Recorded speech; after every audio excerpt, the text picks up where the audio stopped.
Hey guys, welcome back to my YouTube channel. This is Ella the Explorer here, aka the new Nigerian. Thank you so much guys for the likes, the comments, the subscribes. I am so excited to bring you guys along on this journey of mine for my move to Nigeria. So as you'll notice, a couple of these videos are a little bit different. I decided to shoot them from my bedroom because I feel like if I do that, it's a lot more relaxed and easier for me to tell you guys the information that I want to get across without being so worried about background and lighting and all that extra stuff. So I am going to give you guys a mix. I'll be going back and forth with different backgrounds, different settings, things of that nature. But so what I wanted to get to today. So I wanted to talk about dealing with Nigerian businesses and or business owners. I feel like that's been one of the most difficult things that I have had to adjust to, and I really hope that this video is kind of received more or less as constructive criticism and not so much as an attack. But I will say I have had horrific experiences as it pertains to businesses, and so I'm not going to hold back from you guys. I'm going to give you guys real honest information. So let's kind of backtrack to the beginning. So the first I'll say that I had a very difficult time with was finding someone who would do my furniture. So of course furniture is not readily accessible like it is in America, but you can find furniture like at the stores where you could just pick it up and go. If it is really nice, it is really, really, really expensive. So that was like a huge adjustment for me. And so the prices here seemed like astronomical. Like I'm talking in the millions of naira for just like a sofa set. Whereas like in America, like my sofa at best maybe cost me like $300, $400, maybe $500. I don't know, but definitely not millions of naira. So I had my very first experience. I gave the guy a picture of what I wanted. I'm gonna see if I can give you guys like what I asked for versus what I received, because if you saw it, it's crazy. You wouldn't even believe me if I told you. Like something like, okay, so let's say what I handed him was like 9 equal squares. If you can believe it, I didn't even get 9 squares back. Like something as basic as like, I sent you a 9 square C sofa. Boom, not even 9 squares back here. And they weren't equal. All the squares were different sizes. I mean, it became like a puzzle to put together. Not only was it like a puzzle to put together, but it stunk. Like it was dirty. And it's like you could see the poor stitching like super far away. Like, I mean, it just wasn't a good sofa. And it wasn't like this person was charging me like a little bit of money. So when the guy delivered it, okay, so this is a thing here in Nigeria, and Nigerians, I know that you can agree with me. This is not an attack, but everyone here says, sorry, oh, sorry. And sorry from a business owner is like, forgive what I did, but still pay me all the money, right? And in the real world, it just doesn't work like that. Like, I don't understand. I don't know why the advancement of sorry is like an exchange of some sort of currency, but I cannot tell you how many times I've gotten sorry instead of how can I make this right for you? So that person, like when they delivered the sofa, I was like, you know, there's no way. And the truth is they had done like my bed, not the bed behind me, but they did a bed, and I should have known when they didn't even listen. Like, I mean, something that I clearly said no to, they then use that same type of material, but I was just so like eager to like do the house, like get the house set, that I was like, okay, let me just get it. But I should have stopped the production of the sofa then. But yeah, so they came to the house, and I'm not gonna lie, they really cut up. Like, they were insistent that it was high quality and that they were due all of their money. So I was like, no problem, take it back. You know, you can take it back, you can sell it, you can do whatever you want. Like, it's just not a good sofa. So it turned into a big fight. Like, the person was like cutting up in my estate. Like, they ended up having to bring people to get them out. Like, I mean, it was really crazy. But luckily I had people around me. You know, I'm not, even though I came here alone and I knew very few people, like, I never really feel alone. I have met the best people since I got here, which I'll talk about in another video. But just know, like, thank goodness I wasn't alone, because they were really cutting up. So same time, I was having another bed delivered, and this one was crazy because I literally picked it off like, we drove to like this main road in a job, and the bed was like outside. I was like, okay, I just want to cash and carry because that makes it easier. So we go, because I have foreign mattresses, the sizing is a little off. So I literally picked a bed that was on the street, and I was like, just redo the side rails so that it's long enough to accommodate my mattress. So it was like, cool. I kid you not, that was in like April. Still don't have the bed, and it is now October. And they have not given me my money back. They're always telling me that they're going to give me my money back as soon as they sell the red bed that they showed up at my house with, which the bed I picked was like white. I don't even understand where we got to red, but still to this day, they have not refunded my money. So let's see what else. So then I went to a sofa maker, since the first sofa maker messed up. So went to a sofa maker, and I kid you not, this sofa maker was on top of things. Like, I sent them the picture. They were like, okay, I'm going to send, like, they sent the measurements to me, like telling me what the measurements are going to be. So when they sent them to me, I went down, put the measurements in my room. I was like, okay, this will fit. So when they finished the sofa, sent me pictures. Now, I will say the quality was, I mean, it wasn't bad. It was really like decent quality. However, I was like, I can tell from the picture that it is not the measurements that you sent. So they're like, no, we sent you a message letting you know that we were going to change the measurements, right? So I'm like, I'm thinking like I went crazy. Like, where was I when this message was sent? So then I go back, I'm like scrolling through my messages, and then they helped me out a little bit, because they sent like on WhatsApp, you can like go back to the message and then reply to it. So you could just tap it and go right back there. So I kid you not, how crazy is this? So they sent me where they told me that they were sending, changing the measurements. So I tap, go back to that conversation. Literally the next message from me was like, no, those new measurements are too small. Stick to the old measurements. Boom.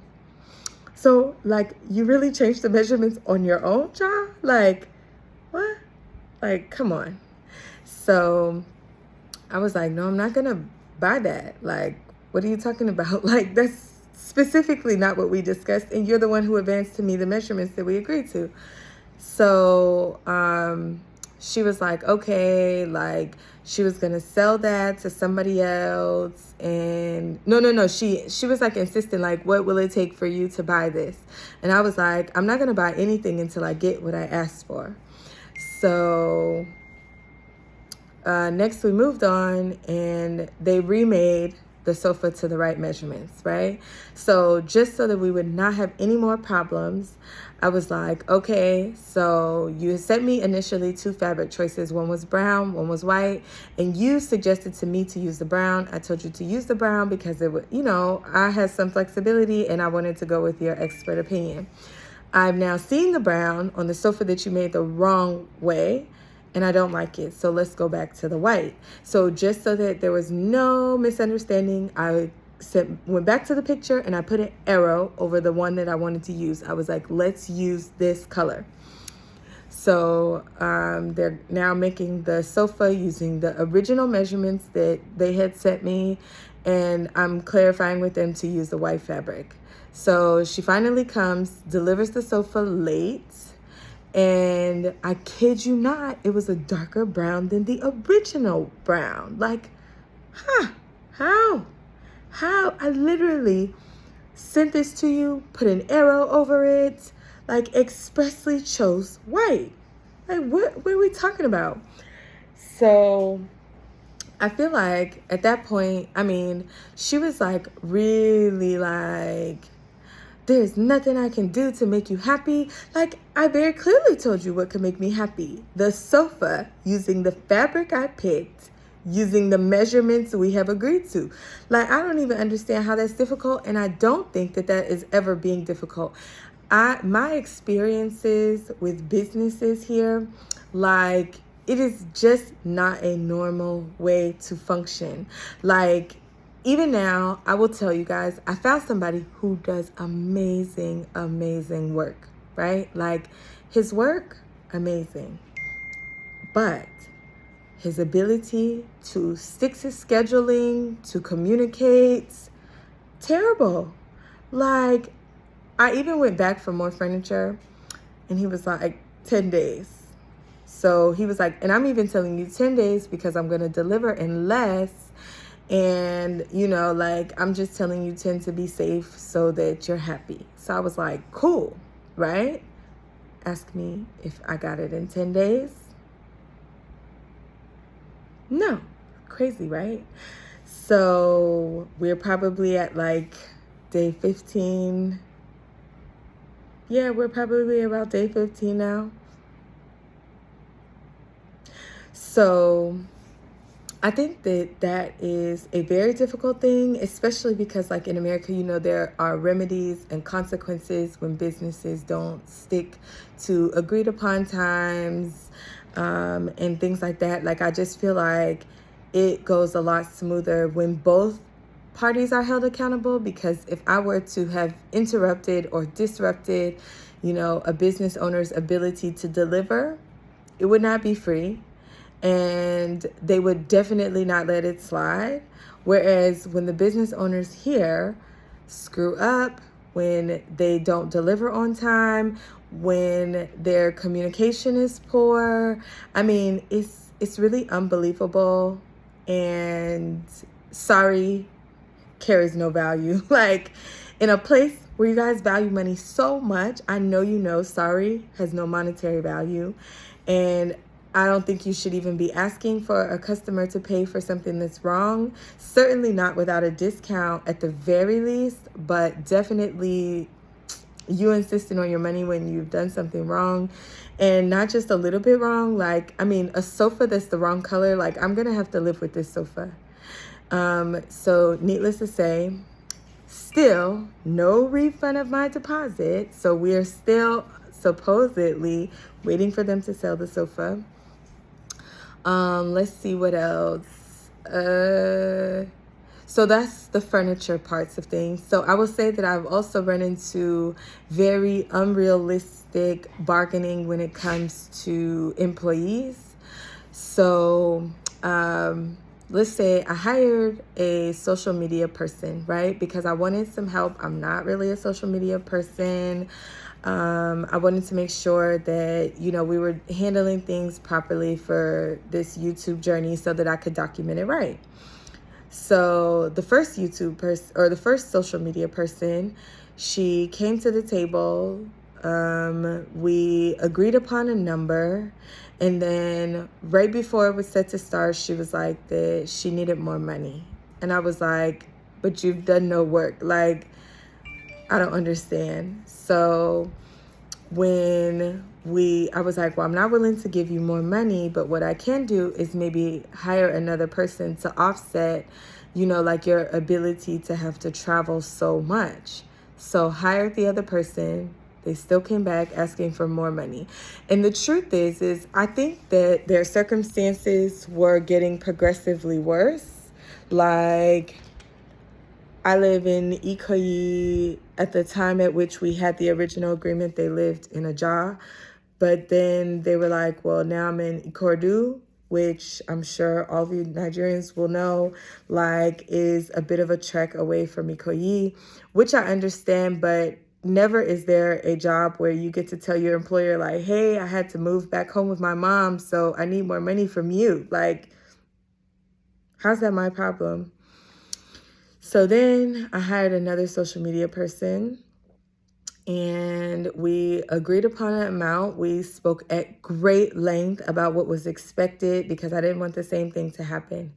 So at the end of 1 month, so let me say, like, in case she's seeing this, I genuinely have no problem with you, girl. I promise. But business is business. And so let's say at the beginning, what we had agreed upon was a certain amount for 3 posts per day. Now, before you start talking about 3 posts per day, sounds a lot. It wasn't like intensive, like you gotta go create all of these skits and they're coming 3 a day. It could literally be like a phrase, a picture, whatever. But I wanted to see, like, have a month ready to go before I aired anything. So she came over 2 times. The first time was just like a meet and greet kind of thing. The second time she came over, I had noticed that she was coming over, but she never told me in advance, like, any in particular thing that she wanted me to get, like if there was like a particular outfit to have ready. So there really wasn't much preparation done on mine and my PA's end before her arrival. So she gets here, we gist for hours and hours and hours. And then finally, when we get to the work, I'm like, okay, like, we are getting ready to shoot the video. And then she's like, shoot it horizontally. And I was like, why? And she was like, it uploads better. And I was like, but I don't like it like that, right? So I was like, okay, well, I'll do it your way, and then I'll go home, or I'm home, but I'll later go back and Google to see if there really was like a reason to have it that way. And if there was, I'd let it stand. If there wasn't, then I didn't want it that way. So shoot the video. It took us a while to get the outfits that she desired because she didn't like let us know in advance. So shoot the video, later go back and look. There was no reason to have shot it horizontally other than personal preference. And my personal preference I had expressed was up and down. Like, I did not like the horizontal. So I was like, we need to reshoot this video. But the whole point of hiring this person was because if I had to sit here with a camera and do it myself, it may not get done. So from then on, let's say the month ended. I promise you not, there was not 1 post ready at the end of the month. Like, so we literally went from 3 posts per day as the expectation and what was being paid for to not even having 1 done at the end of 1 month. So there was a bunch of gisting that had been done. Like, I think this person's a really good person. I think she understood my vision for where I wanted this to go. So this is not an attack on her personally, because I think what she does good, she really does good. But unfortunately, the execution part wasn't it. Like, I think she understood everything about the vision well. She was able to put it in the best words, but unfortunately, just the execution part, like, there was not 1 post. So when it came time at the end of the month, she was like asking for her pay. I'm like, show me 1 post, like any post. And I think that, to me, it was very clear. If there were no posts, there was no pay. Like, if there had been some posts, then we would have been trying to negotiate how much, compared to full presentation, like full expectation. We would have been trying to compare it, but no posts, no pay. So when I say that we had a falling out, we literally fell out over it. Like, she wanted to like have Zoom calls and, you know, just kind of like raised voices, and it wasn't cool. So then, let's see.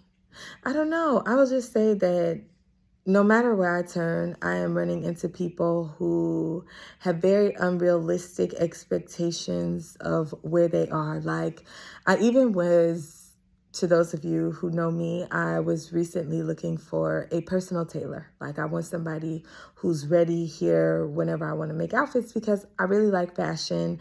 It's something that I haven't been able to explore much of since I got here. And just in looking for a tailor, like, there's a thing here for people who do every odd job under the kitchen sink. Like, you literally do everything. You're a builder, you're a musician, you're a social media expert, you get people money for grants. I mean, somebody who has to have 12 jobs, it's like a phrase that I heard once before: if you're a jack of all trades, you're a master of none. Like, that's how I see it when you tell me you have 12 jobs. If you have 12 jobs, I think that none of them pays anything, because if you had one that paid a lot, you wouldn't tell me about the others. So I was looking for a tailor. Somebody sent me this person's social media, and I was like, hey, this is nice stuff. Like, you know, not perfect, but I don't think I was looking for perfection anyways. So I kid you not, I was like, share with me the person's social media handle. So they shared the handle with me, and the person who was like making the connection was like, oh, sorry, they say they're not interested in salary work because they're an established fashionista. So I'm like, wow, okay, let me really go take a look. So I go back, and this person has like 500 IG followers. So, okay, let me first say congratulations on your 500 IG followers. But let me be the first to say 500 IG followers does not make you a certified fashionista. I promise. On IG, I barely even post on IG, and I have like 5 times as many followers. So it's not a dig. I'm just saying that, like, you should never, ever, ever, ever approach. I mean, even if you genuinely didn't like want to take the job, fine. But to have excluded it, like, I somehow did something that was like almost offensive. Like, how dare she try to offer me a salary and I am a certified fashionista? Like, girl, you need exposure. Like, I don't even see like what the conversation was. At the very least, if I were that person, I would have taken the job and just used another, like, I would have just piggybacked off of the person and got more followers and stuff, and then continued to do my own thing. Like, nobody said that if you accept it, it means that we're blood tied for life and you can never go on. But I'm like, I promise, some of the worst business acumen I have ever seen here. There is some positives to it, though.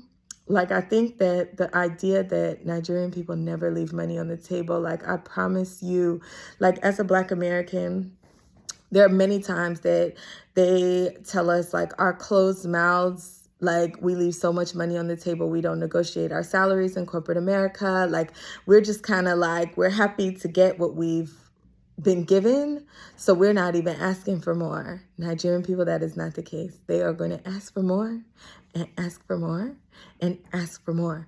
And I have no problem with that if you deserve it.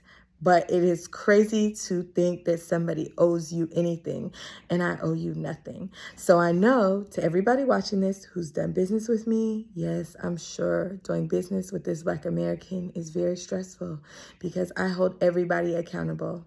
If I come to you and I ask for a sofa, if you cannot deliver, there is no harm in telling me up front that you are not capable of getting this done. There is no harm, there is no foul. But there seems to never be a Nigerian that will admit to you that they can't do something, even if they actually can't do something. So always buyer beware. I have learned that it is practically cash or carry unless you yourself verify the work and the person who referred you. And also then still watch over them to make sure that it's done right. Like, I don't think that you should have to do this level of oversight, but just in case, be ready to do it. Let's see. What other business experiences have I had? I have had a very peculiar time with employing like my domestic staff who work with me, and I'm gonna roll in my drivers to this too. And we'll probably save this for another video because that's its own headache. But I will say, I think that many people know this. I think Nigeria is so stressful. And it doesn't even have to be. Like, it's such a beautiful place. And before you start tearing me apart, guys, I don't care where you live. Where I live in Nigeria is beautiful. My life here, very, very beautiful. However, the stress levels, it's crazy. But, so just so I clue you guys in, one of these days, I'm going to do like a day in the life of, so you can roll with me, see how my life is, because I will not lie to you. It's very, very beautiful. I love it. This is the life that I always dreamed of. But the stress that comes along with it, thank goodness for my PA, because if I didn't have her, I don't know what I would do here. But, so I feel like I talked a lot. Please share with me. I love to support local businesses, especially people who are good business people. Oh, let me say this in case Nigerian people are watching me right now. I will tell you that it is not my culture to bargain. So what I mean when I say that is, like, if I come up to you and you tell me a price and the price is very clear that you are ripping me off, I won't even negotiate. I will not talk to you again. I will just walk away. That is my culture. If you are trying to extort me and take advantage, I will walk away. Don't get me wrong. I am not mad at you trying to make a profit on your stuff, but there are decent people and the profit, markup is reasonable. Like, if I was to ask for like a cold Pepsi on the streets, something like 150 to 200 naira seems to be like about the norm. I think 150 is really norm, but 200, it's like a markup of 50 naira, cool. You try to charge me 2,000 naira for a freaking cold Pepsi, there's not a negotiation that I will ever do with you ever again. So be mindful of that. When you have foreigners who are customers, that is a bad thing. Oh, another thing, I despise when I'm in the markets and people talk to me like I need to be guided into their store. They're like, come in here, check this out. No, come here. It's very, very aggressive. Like, if I'm in the market for artwork and I'm walking through the market and I see that you're selling artwork, I will walk in. You don't have to goat me in. And if you're selling shoes, bags, and accessories, and I'm not there for shoes, bags, and accessories, there's nothing you can say that will get me in there. Your forcefulness will change nothing. It does annoy the crap out of me. But if I see your stuff and I like it, I'm going to come in anyways. So it's probably best if you just be polite as opposed to the very aggressive nature of like, come here, check here. You didn't look at my store. Like, yes, and I don't have to. Like, calm down. So this is until next time. My little tidbit from today. I have to get back to work. But again, guys, talk to me in the comments. I really want to connect with you guys. I love exploring Nigeria. So if you have suggestions for places for me to go, businesses for me to check out, especially fashionistas, I love me some good fashion. Definitely share, talk to me, like, subscribe, tell your friends. Please spread the word. I really want to make this year everything that it can be.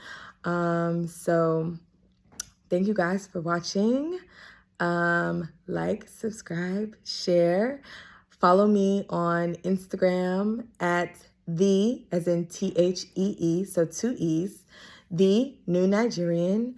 And I think you can also talk to me on like Snapchat and TikTok. I don't know, but I'm not gonna lie to you. I'm really not a social media person. So Instagram is probably the best way for me to keep in touch. But looking forward to chatting with you guys soon. Bye.